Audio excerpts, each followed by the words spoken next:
गुरुप्रसाद क्लासेसचे सर्व विद्यार्थी आणि प्रगती क्लासेसचे सर्व विद्यार्थ्यांचं स्वागत.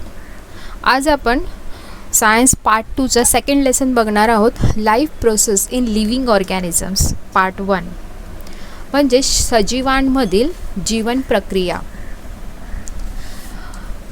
कॅन यू रिकॉल म्हणजे मागच्या इयत्तेमध्ये तुम्ही काही शिकलेले आहात त्याच्याबद्दल तुम्हाला ते विचारतात की तुम्हाला काही आठवतं आहे का, त्याच्यावरती ते प्रश्न विचारतात. How are the food stuffs and their nutrient content useful for body.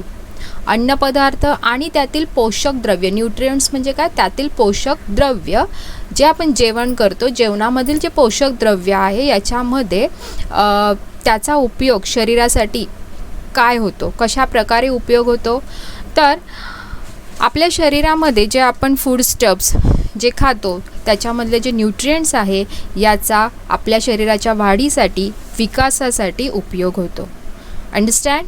Second, what is the importance of balance diet for body. Balance diet म्हणजे काय की आपल्या जेवणामध्ये सर्व प्रकारचे विटॅमिन्स, मिनरल्स, कार्बोहायड्रेट्स या सर्व ज्यावेळेस असतात त्यावेळेस आपण त्याला बॅलन्स डाईट म्हणजे व्यवस्थित आपलं पोषक जेवण असं म्हणतो. त्याचं महत्त्व काय आहे तर आपलं जे शरीरामधलं जे कार्य आहे ते व्यवस्थितरित्या पार पडतं.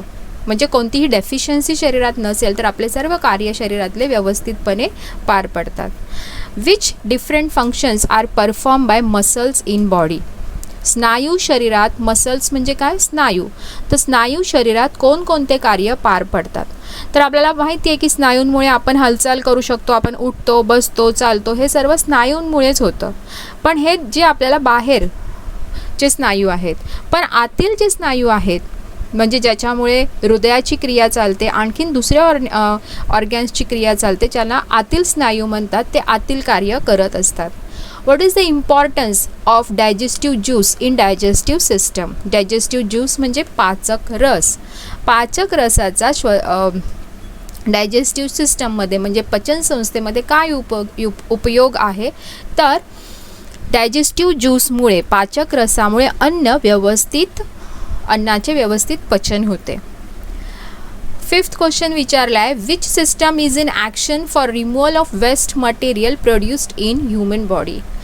जे शरीरासाठी उपयोगी नाही आहेत असे पदार्थ बाहेर टाकण्यासाठी, शरीराबाहेर टाकण्यासाठी कोणता ऑर्गॅन किंवा कोणती संस्था, मानवी शरीरातील कोणती संस्थेचा याच्यामध्ये उपयोग होतो तर उत्सर्जन संस्था, ज्याला एक्सक्रिटरी ऑर्गॅन्स आणि एक्सक्रिटरी सिस्टम आपण म्हणतो इंग्लिशमध्ये.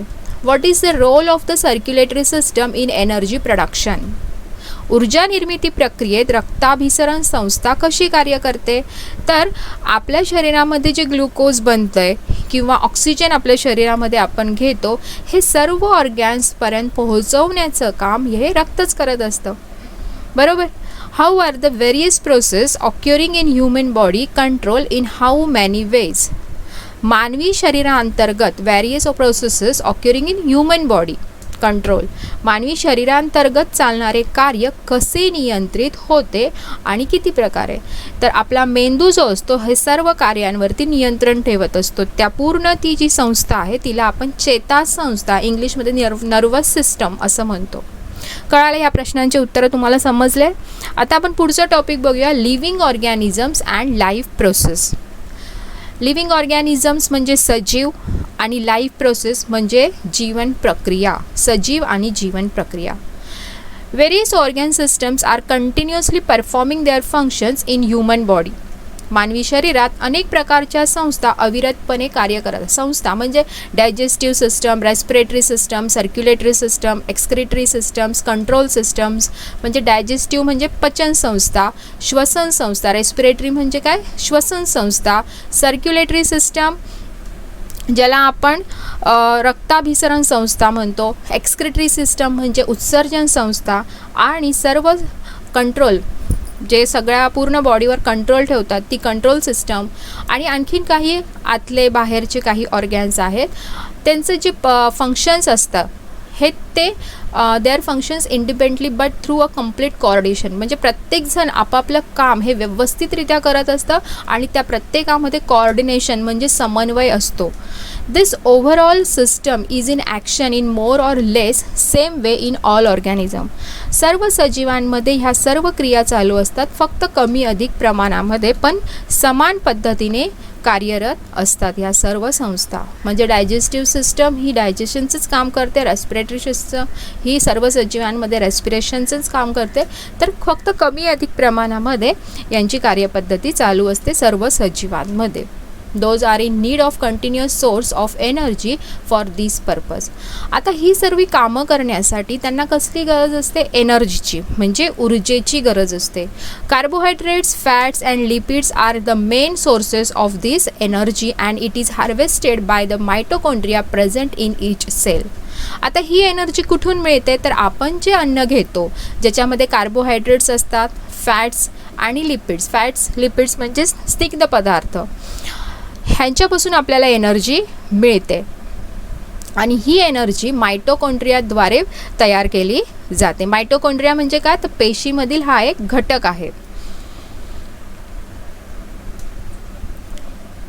All these It is not like that only foodstuff is sufficient for energy production but oxygen is also necessary.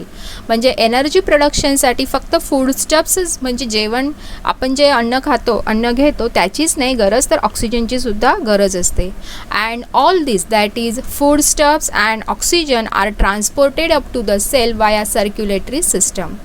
रक्ताभिसरण संस्थेद्वारे हे सर्व कुठे पोहोचवलं जातं? पेशींमध्ये पोहोचवलं जातं आणि पेशीच्या आत याच्यावर क्रिया होते, फूडस्टफ्सवर ऑक्सिजन बरोबर, आणि ऊर्जेची निर्मिती होते, जी ऊर्जा आपल्याला ह्या सर्व कार्यांमध्ये मदत करते.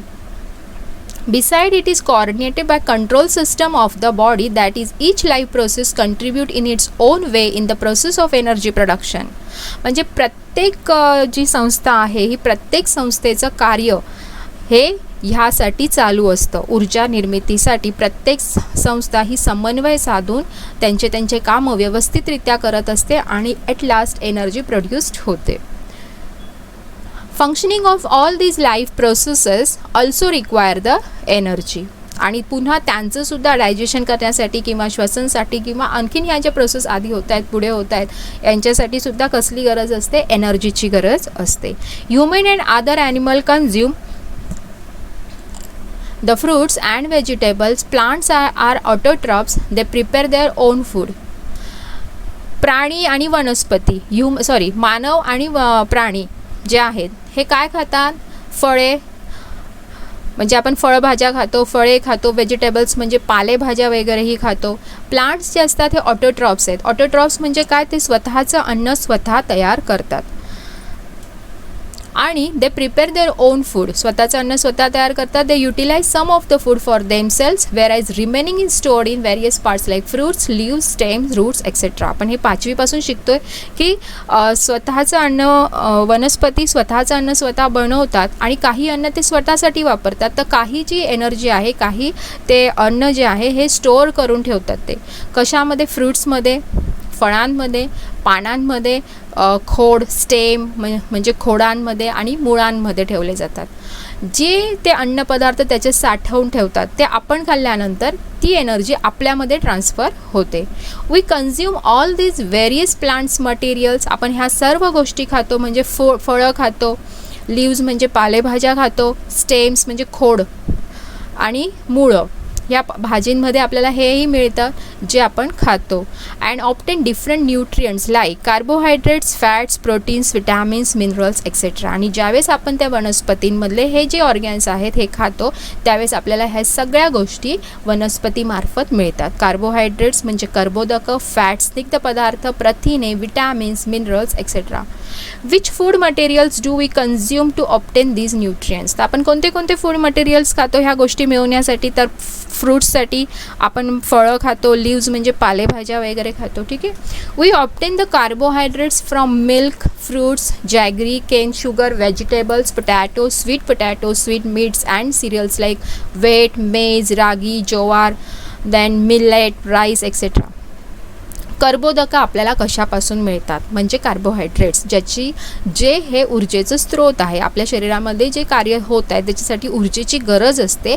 ही ऊर्जा, हे कार्बोहायड्रेट्स आपल्याला कुठून मिळतात, तर दूध, फळे, गूळ, जॅगरी म्हणजे काय, गूळ, साखर, भाजीपाला, गहू, मका, नाचणी, ज्वारी, ठीक आहे, तांदूळ, नंतर बटाटे, रताळी, मिठाई, मध, या सर्वांपासून आपल्याला कार्बोहायड्रेट्स मिळतात.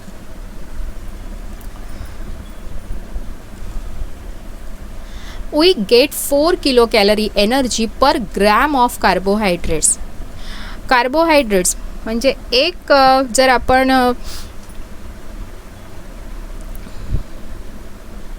कर्बोदकांमधून आपल्याला किती कॅलरीज एनर्जी मिळते, तर 4 किलो कॅलरी एनर्जी आपल्याला मिळते. 1 ग्रॅम कार्बोहायड्रेट्समधनं आपल्याला 4 किलो कॅलरी मिळते. कॅलरी म्हणजे ऊर्जा. Let us study the way by which this energy is obtain. आता आपण याच्यात अभ्यास काय करणार आहोत की ही एनर्जी कशी प्रोड्यूस्ड होते आणि कशी आपल्या शरीराला मिळते हे आपण पाहणार आहोत. Living organisms and energy production, सजीव आणि ऊर्जा निर्मिती. आता ह्या बाजूची जी डायग्राम आहे याच्यामध्ये श्वसन संस्था दाखवली आहे. इथे हे नाक आहे, दॅट इज नोज, माउथ, बरोबर. त्याच्यानंतर इथे तुम्हाला फुफ्फुसांचं दाखवलं आहे. नंतर हे पिशवी आपण जे म्हणतो, ज्या छोट्या छोट्या एअर सेल्स असतात त्या एअर सेल्स तुम्हाला इथे त्याची डायग्राम इथे तुम्हाला दाखवलेली आहे. आता in living organisms respirations occur at 2 levels as body and cellular level. तर लिव्हिंग ऑर्गॅनिझम्समध्ये, सजीवांमध्ये जे श्वसन आहे हे 2 स्तरांवर होतं. एक आपण जे श्वसन नेहमी बघतो हे कोणतं, आपण जे ऑक्सिजन घेतो आणि कार्बन डायऑक्साईड बाहेर सोडतो हे. आणि सेकंड जे आहे शरीर स्तरावरील, that is cellular level, body and cellular level. In living organisms respirations occur at 2 levels as body and cellular level.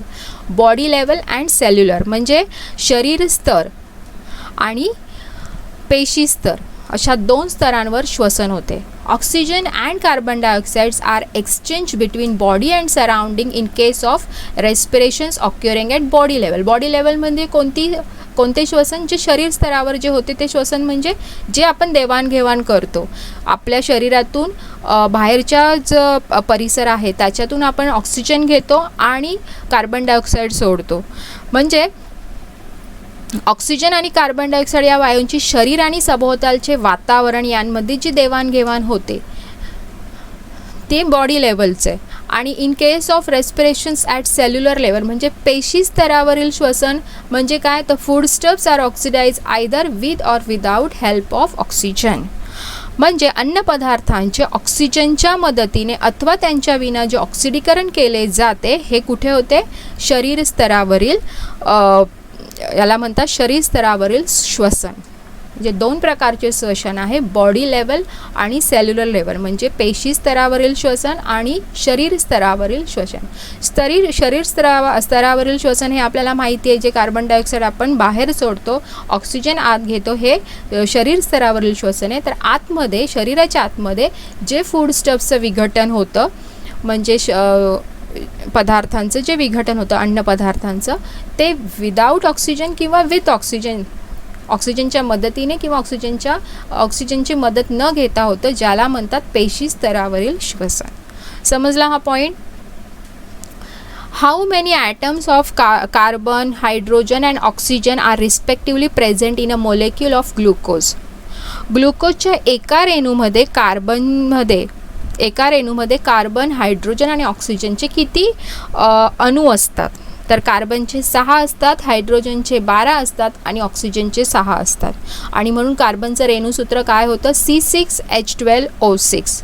आणि हे सर्व जे अणू आहे हे एकमेकांना कोणत्या बंधाने, chemical bonds, which types of chemical bonds are present between all these atoms, कोणत्या बंधाने हे एकमेकांशी बांधले गेलेले असतात, तर ज्याला कोव्हॅलंट बॉन्ड म्हणजे सहसंयुज बंधाने एकमेकांना जोडलेले असतात. In terms of chemistry, what happens actually when a molecule is oxidized? रसायनशास्त्राच्या दृष्टिकोनातून एखाद्या रेणूचे ऑक्सिडीकरण होणे म्हणजे काय? तर एखाद्या रेणूचे ऑक्सिडीकरण होणे म्हणजे तो रेणू ऑक्सिजनच्या संपर्कात येणे, याला म्हणतात ऑक्सिडीकरण. Carbohydrates of the food that we consume every day are mainly utilized for production of energy required for daily needs. आता आपण मागच्याच टॉपिकमध्ये बघितलं की आपण जे अन्नपदार्थ खातो त्यातील प्रामुख्याने कर्बोदकं म्हणजेच कार्बोहायड्रेट्स यांचा उपयोग मुख्यत्वे दररोज आवश्यक असणारी ऊर्जा, आपल्या शरीराला दररोज जी ऊर्जा आवश्यक असते ती ऊर्जा मिळवण्यासाठी केला जातो. This energy is obtain in the form of ATP. आणि ही ऊर्जा ATPच्या स्वरूपात मिळवली जाते. ATP म्हणजे ॲडिनोसाईन ट्रायफॉस्फेट. ॲडिनोसाईन ट्रायफॉस्फेट हा काय आहे? ऊर्जेचा रेणू आहे ज्याच्यामध्ये ऊर्जा साठवलेली असते. And for this purpose glucose, a type of carbohydrate, is oxidise step by step in the cells. तर ही ऊर्जा मिळवण्यासाठी कार्बोहायड्रेट्समधला जो ग्लुकोज असतो याचं काय होतं? ऑक्सिडीकरण होतं. दिस इज कॉल्ड सेल्युलर रेस्पिरेशन. मी सांगितलं पेशी स्तरावरील जे रेस्पिरेशन, यालाच पेशी स्तरावरील रेस्पिरेशन्स म्हणतात, म्हणजे ग्लुकोजचं विघटन जे होतं त्याला म्हणतात. Cellular respiration occur among the living organisms by 2 methods. तर सजीवांमध्ये पेशी स्तरावर जे श्वसन होतं हे किती प्रकारचं आहे? 2. जे सांगितलं की विदाउट ऑक्सिजन आणि with oxygen. Those 2 methods are aerobic respirations म्हणजे ऑक्सिजन इज इन्व्हॉल्व ज्याच्यामध्ये ऑक्सिजन हा असतो, आणि दुसरं आहे अनएरोबिक रेस्पिरेशन ज्याच्यामध्ये ऑक्सिजन इन्व्हॉल्व होत नाही. In aerobic respiration glucose is oxidised in 3 steps. आता आपण याच्यामध्ये बघूया एरोबिक रेस्पिरेशन, पेशी स्तरावरील जे रेस्पिरेशन आहे त्याच्यातलं एरोबिक रेस्पिरेशन आपण बघूया की ज्याच्यामध्ये ग्लुकोजचं जे विघटन होतं ते 3 टप्प्यांमध्ये होतं. ते कोणतं? तर फर्स्ट जी स्टेप आहे ती आहे ग्लायकोलिसिस म्हणजेच ग्लुकोजचं विघटन. Process of glycolysis occur in cytoplasm. पेशींमध्ये होत आहे. अ मोलेक्यूल ऑफ ग्लुकोज, ग्लुकोजचा एक रेणू, molecule of glucose is oxidized step by step in this process and 2 molecules of each, that is pyruvic acid, ATP, NADH2 and water form. ग्लुकोजच्या एका रेणूचे टप्प्याटप्प्याने विघटन होऊन पायरुविक आम्ल, नंतर ATP म्हणजे ॲडिनोसाईन ट्रायफॉस्फेट, NADH2 म्हणजे निकोटिनामाइड ॲडेनाइन डायन्यूक्लियोटाइड. काय? निकोटिनामाइड ॲडेनाइन डायन्यूक्लियोटाइड आणि पाणी यांचे प्रत्येकी 2 रेणू, 2 मोलेक्युल्स ऑफ ईच म्हणजे प्रत्येकी 2 रेणू तयार होतात. Molecules of pyruvic acid formed in this process are converted into molecules of acetyl coenzyme A. या प्रक्रियेत तयार झालेले पायरुविक ॲसिड जे आहे ह्या आम्लाचे कशात रूपांतर होते? ॲसिटिल कोएन्झाईम ए मध्ये रूपांतर होते, या रेणूमध्ये रूपांतर होते. आणि 2 molecules of NADH2 and 2 molecules of carbon dioxide are released during this process. या प्रक्रियेत तयार झालेले पायरुविक आम्लाचे रेणू ॲसिटिल कोएन्झाईम ए या रेणूमध्ये रूपांतरित केले जातात आणि ह्या प्रक्रियेच्या वेळेस काय होते? NADH2चे 2 मोलेक्युल्स आणि कार्बन डायऑक्साईडचे 2 मोलेक्युल्ससुद्धा तयार होतात. प्रत्येकी 2 रेणू यांचे पण तयार होतात. कळालं? Second point, try carboxylic acid cycle, ज्याला क्रेब्स सायकल असंही म्हणतात. क्रेब्स सायकल म्हणजे ही एका सायंटिस्टनी शोध लावला आहे म्हणून त्या सायंटिस्टचं नाव याला दिलं आहे. ट्राय कार्बॉक्सिलिक ॲसिडची जी सायकल आहे, चक्र जे आहे, याचा शोध क्रेब या नावाच्या सायंटिस्टनी लावला म्हणून त्या सायकलला क्रेब सायंटिस्टचे नाव दिलेले आहे. Both molecules of acetyl coenzyme A enter the mitochondria. आता हे जे मेन ॲसिटिल कोएन्झाईम ए इथे तयार झालं आहे, ग्लुकोजचं विघटन होऊन ते आता कुठे गेलं? तंतुकणिकेमध्ये, पेशीमधील तंतुकणिकेमध्ये जाते. आता तिथे त्यावर ह्या सायक्लिक प्रोसेस होतोय, चक्र. Cyclic chain of reactions called as tricarboxylic acid cycle is operated on it in the mitochondria. ही सर्व प्रक्रिया कुठे चालते? मायटोकॉन्ड्रियामध्ये, म्हणजे तंतुकणिकेमध्ये चालते. तिथे याचं हे होऊन सायक्लिक प्रोसेस होऊन acetyl part of acetyl coenzyme A is completely oxidise through this cyclical process. आणि काय बनतात? And molecules carbon dioxide H2O म्हणजे पाणी, NaDH2, FADH2 आर फॉर्म आणि ATP म्हणजेच काय तर एनर्जी तिथे प्रोड्यूस्ड होते. कार्बन डायऑक्साईड, H2O, NaDH2 म्हणजे निकोटिनामाइड ॲडेनाईन, त्यानंतर FADH2 म्हणजे फ्लॉविन ॲडेनाईन डायन्यूक्लियोटाईड आणि ATPचे रेणू मिळतात.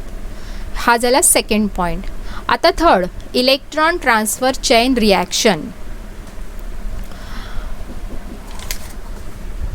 इलेक्ट्रॉन वहन साखळी अभिक्रिया, ETC रिॲक्शन. ETC म्हणजे इथेही 3 सायंटिस्टनी ह्याचा शोध लावलेला आहे इलेक्ट्रॉन वहन साखळी अभिक्रियेचा, म्हणून त्याला ETC चेन असंही नाव दिलेलं आहे.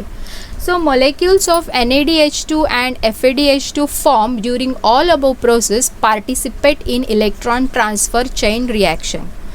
ओके, तर इथे आपण बघितलं की NaDH2चे रेणू तयार झालेत, FADH2चे रेणू तयार झालेत. जेव्हा हे जे मोलेक्युल्स त्या सेकंड पॉईंटमध्ये सेकंड स्टेपमध्ये जे बनले आहेत, हे molecules of NaDH2 and FADH2 formed during all above process participate in electron transfer chain reaction. हे रेणू याच्यात भाग घेतात. and due to this 3 molecules of ATP are obtained from each NaDH2. प्रत्येक NaDH2च्या रेणूपासून 3 ATPचे रेणू मिळतात आणि प्रत्येक FADH2च्या रेणूपासून 2 मोलेक्युल्स ATPचे 2 रेणू मिळत आहेत. Besides ATP, water molecules are also form in this reaction. तर ATP तर मिळत आहेत, ऊर्जा तर मिळते, त्याच्याबरोबर पाण्याची पण निर्मिती होते. And electron transfer chain reaction is operated in mitochondria only. तंतुकणिकेमध्ये ही क्रिया होत असते. इथे पायरोइक ॲसिड इथे बनलेला आहे आणि इथे तुम्हाला डायग्राम दाखवले TCA सायकल, ज्याच्यामध्ये कार्बन डायऑक्साईडचे अणू भेटत आहेत आणि NaDH आणि FADH याच्यापासून ही जी सायकल बनली याच्यापासून आपल्याला ATPची निर्मिती होते. ठीक आहे, इथे डायग्राम आहे. पायरोइक ॲसिड तंतुकणिकेमध्ये आहे, फॅटी ॲसिड्स आहेत, आउटर मेम्ब्रेन हे तंतुकणिकेचं तुम्हाला मायटोकॉन्ड्रियल मॅट्रिक्स तंतुकणिका मायटोकॉन्ड्रिया आणि ट्रायकार्बोक्सिलिक ॲसिड सायकलची ही डायग्राम दाखवलेली आहे.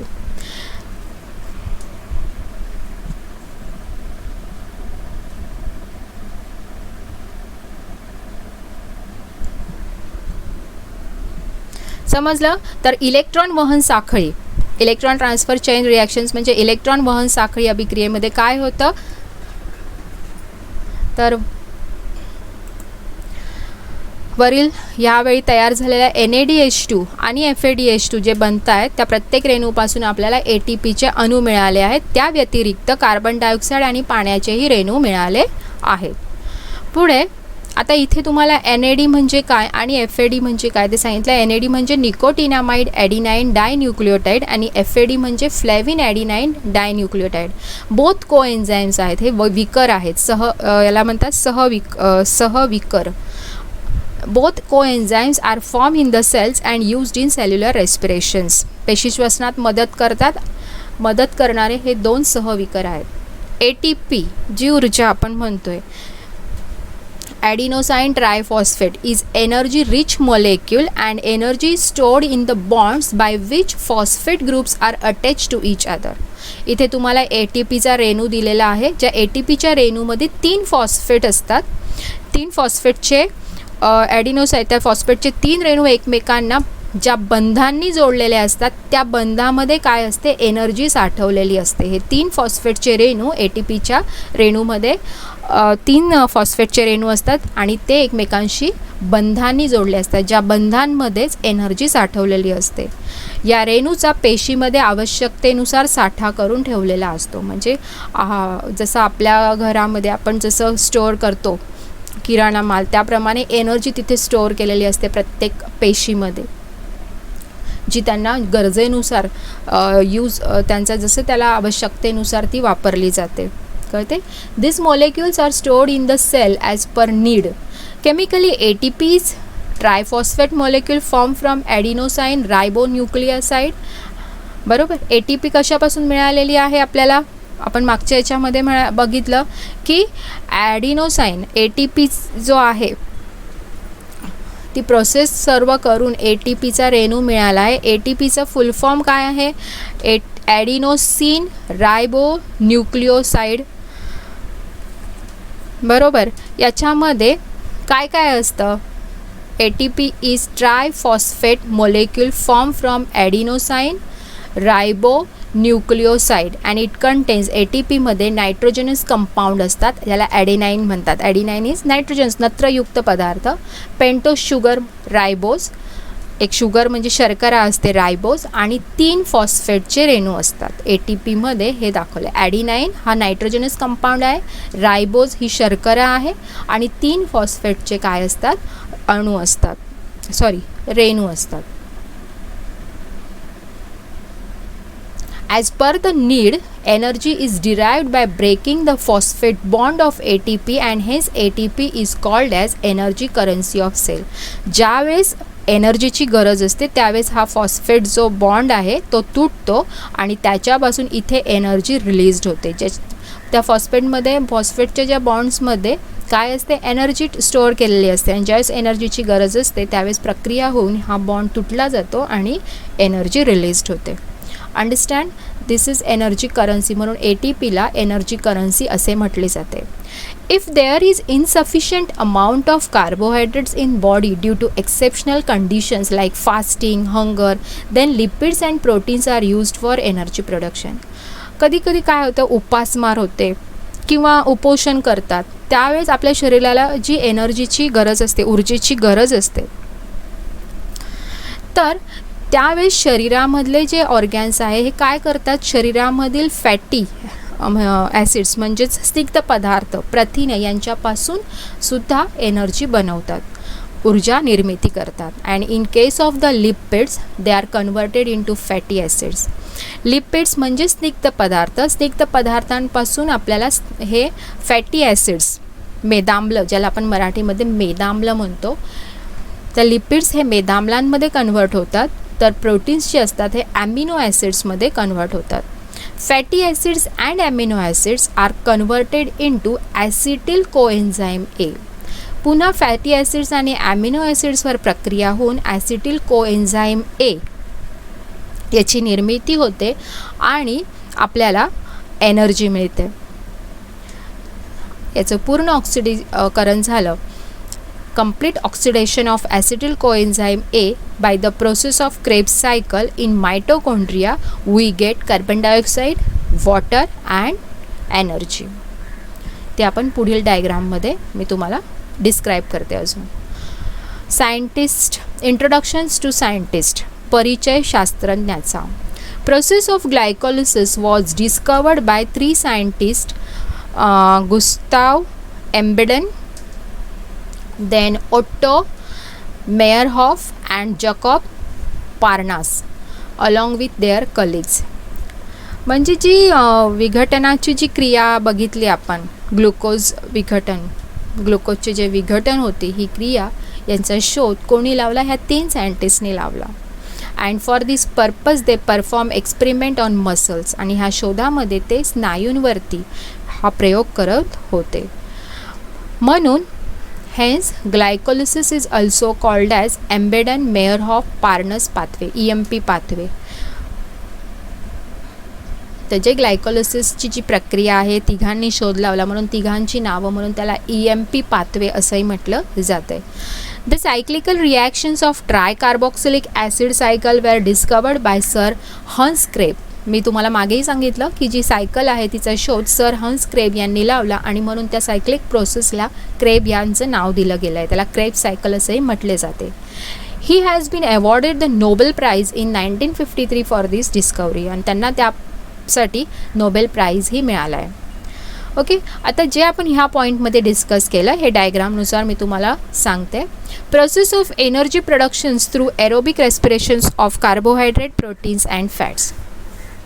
कार्बोहायड्रेट्स म्हणजे कर्बोदक, स्निग्ध पदार्थ आणि प्रथिने यांचे ऑक्सिश्वसन करून ऊर्जा मिळवण्याची प्रक्रिया ती आपण डायग्रामद्वारे बघूया. लिपिड्स, मी तुम्हाला बोलले लिपिड्स म्हणजे स्निग्ध पदार्थ, एनर्जीसाठी ऊर्जेसाठी त्याचं रूपांतर फॅटी ॲसिड्समध्ये होतं आणि फॅटी ॲसिड्सपासून ॲसिटिल कोएन्झाईम्स बनलं जातं.